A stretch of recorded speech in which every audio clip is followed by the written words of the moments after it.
Good morning, students. Today we are going to study an important question, that is the sources of finance.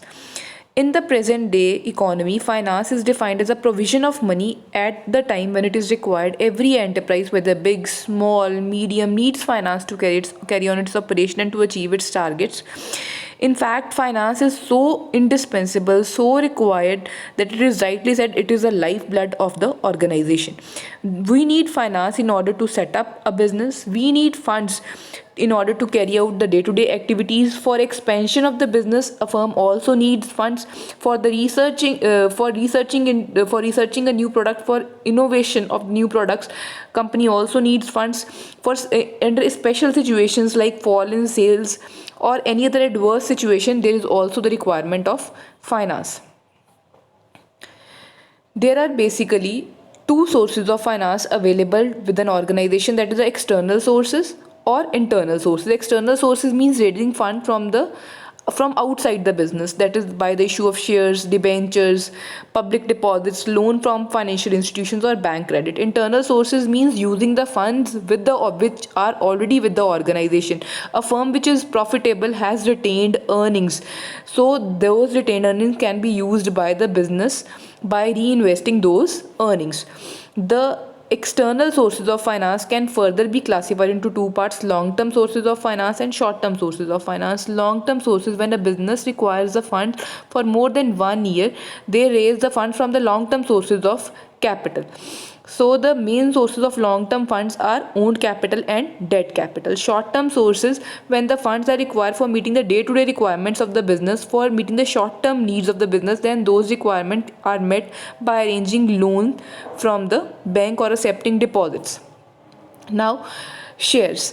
The capital of the firm is divided into the share. Each share form a unit of ownership of a company and it is offered for sale so as to raise the capital for the business. Share can broadly be classified into two categories, that is equity shares and preference shares. Equity shares are known as ordinary shares of the business.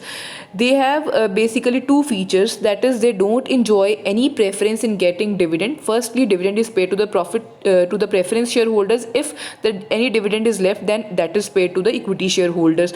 Moreover, they don't have any priority to the payment of the capital at the winding up of the company. Firstly, the funds are paid to the preference shareholders, and after paying the preference shareholders, if anything is left, then amount is paid to the equity shareholders.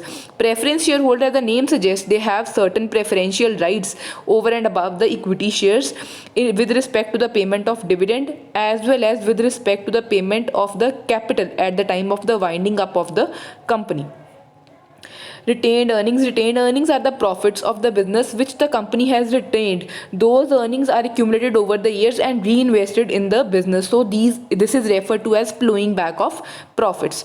Debentures represent borrowed capital. The debenture holders are the creditors of the company. The debenture holders get a fixed rate of interest on their investment. Board of director has a part to issue the debentures. Bond is also a debt security. Company borrows money and issues a bond as evidence of debt. Bond holder is the creditor of the company. The amount of interest is paid on the bond and it is a fixed charge and must be paid even if there are no profits. All the bonds have the maturity date and is paid off in cash or as on that date in the future. Since they are the creditors and non-owners, they are not entitled to participate in the general meeting of the company.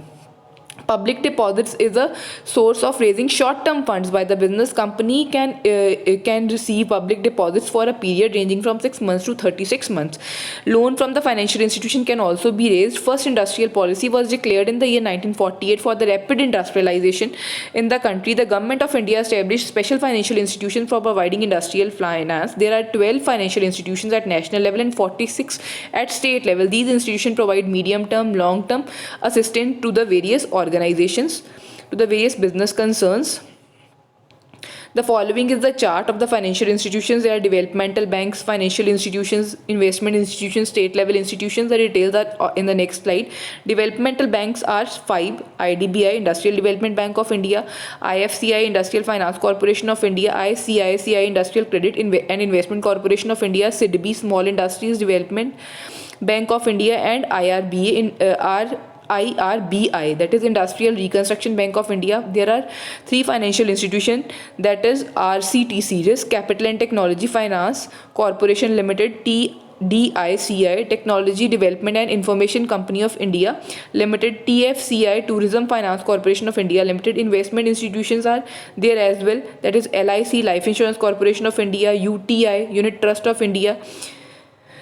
Next is GIC, that is General Insurance Corporation of India. At state level, we have state level financial corporations as well as small industrial developmental corporations. Loan from the commercial banks can also be taken. It is also important source of short-term finance. Banks have become the primary source of financing the working capital needs of the business organization. Moreover, the trade credit is also available. No business can run without credit. It is considered as the soul of the business. Trade credit is common in all the businesses. It is a short-term financing to the business. Manufacturers, wholesalers, supplier of the goods and material are called the creditors. So they sell the tangible goods to other business concern on the basis of the future payment, deferred payment. So credit is extended by these business organizations with an intention to increase their sales. So these business firms extend credit also because of the custom that has been built over the time. Such credit is not cash loan. It results from the sale of the goods and services which has to be paid sometime after the sales take place. Next is the discounting of the bills of exchange. Discounting of the bill is relatively of recent origin. RBI of India has introduced a new bill market scheme in 1970. According to this, bank credit is being made available through discounting of bills in India. In short, under this scheme, RBI has considered the use of a bill as an instrument of credit. Thank you.